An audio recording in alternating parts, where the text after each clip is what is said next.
3 weeks ago today, in the gardens of the Kremlin, Mikhail Gorbachev absolutely confident about his power. If anybody's writing off Gorbachev,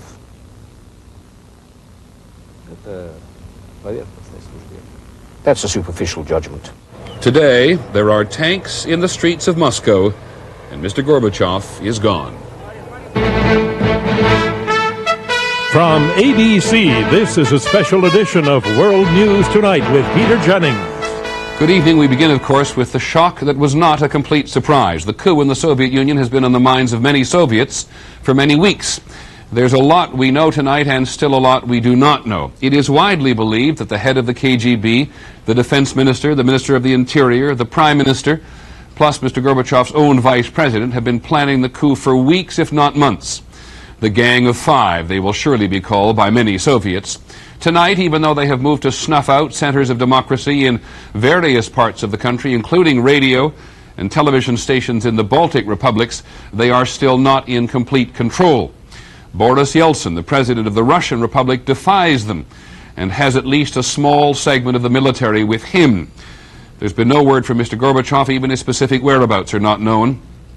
It is assumed he is not free to do whatever he wants. Our first report from Moscow is from our bureau chief there, Jim Laurie. The playing of somber music on Soviet television was one of the first clues here that something had happened. Some people thought someone important had died. Верховного Совета СССР. Then the announcement of a state of emergency. President Gorbachev could no longer govern because of his health, the statement said. A new 8-man committee was now in charge. A few hours later, columns of tanks and armored troop carriers rumbled into the center of Moscow.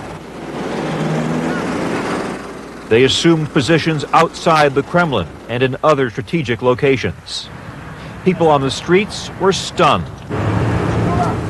A few shouted insults at the soldiers. One man lay down in front of a tank to try to halt its progress, getting out of the way just in time.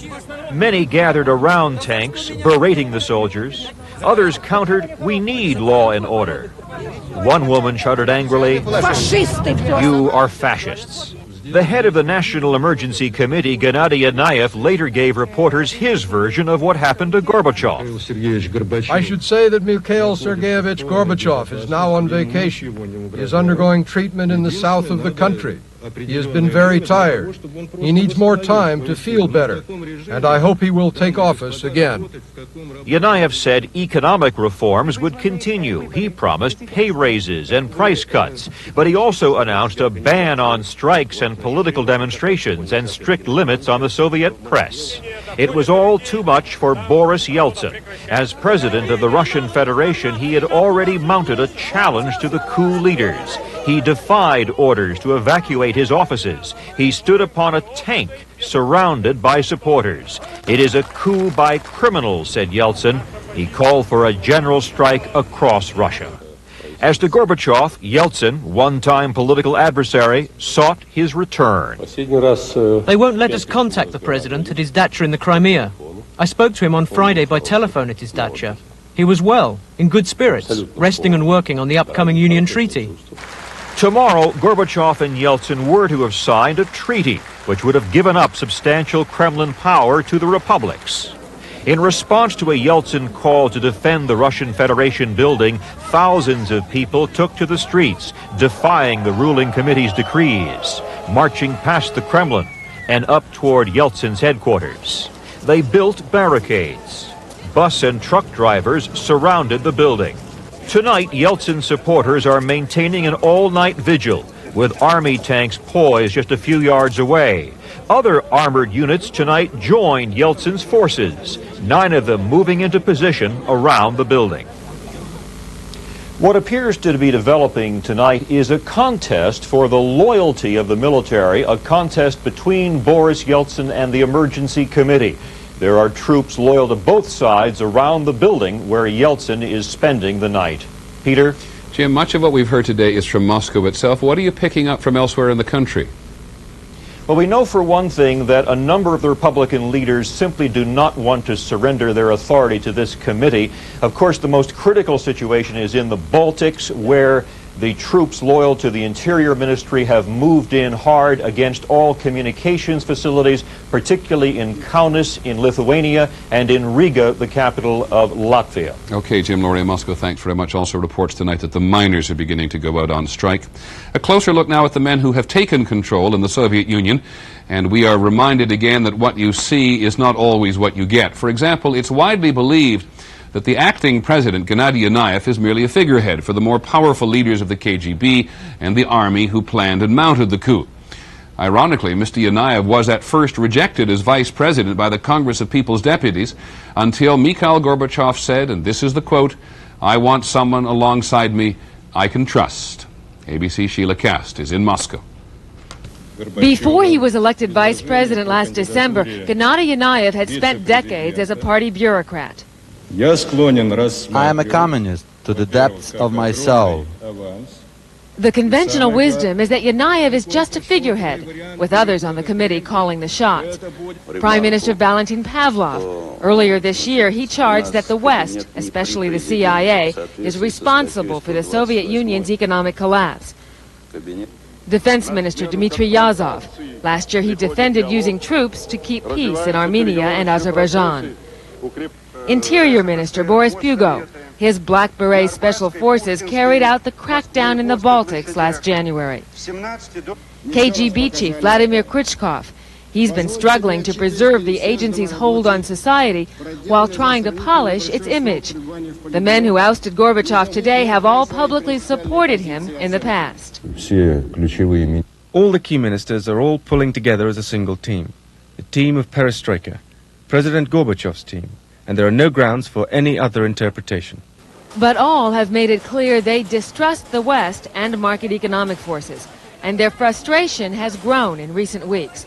They saw Gorbachev at his summit meeting with President Bush agree to deep cuts in the Soviet nuclear arsenal. They watched Gorbachev choose not to interrupt his vacation when 4 Soviet soldiers were taken hostage by Armenian nationalists last week. They have watched Yeltsin start to implement his decree that Communist Party officials would no longer be allowed a special role in Russian factories and workplaces. And they saw Gorbachev make last-minute compromises on the new Union Treaty. It would have transferred power over natural resources like oil from the central government to the republics. It would have also given the republics the sole right to collect taxes. That was apparently the last straw. The treaty would have ended the Soviet Union as Yanayev and his henchmen have known it. Hours before it was to be signed, they took action. Sheila Kast, ABC News, Moscow. Always concerned about Americans there. The State Department says that Americans in the Soviet Union have been advised to get in touch with the embassy in Moscow or with the nearest consulate, but the department has not warned Americans against going to the Soviet Union. We'll have more on all this in just a moment. This is a special edition of World News Tonight with Peter Jennings. Brought to you by new Tylenol PM.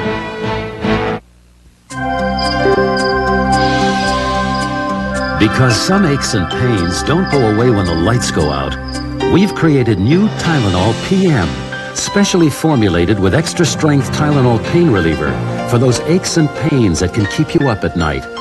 Plus a gentle ingredient to help you sleep, so you can wake up refreshed in the morning. From the name you trust comes new Tylenol PM, so you can rest easy.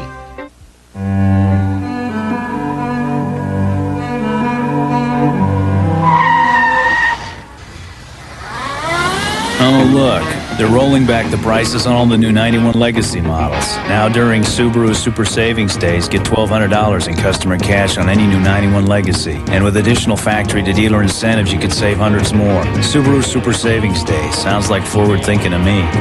Offer ends October 2nd. See your dealer for details.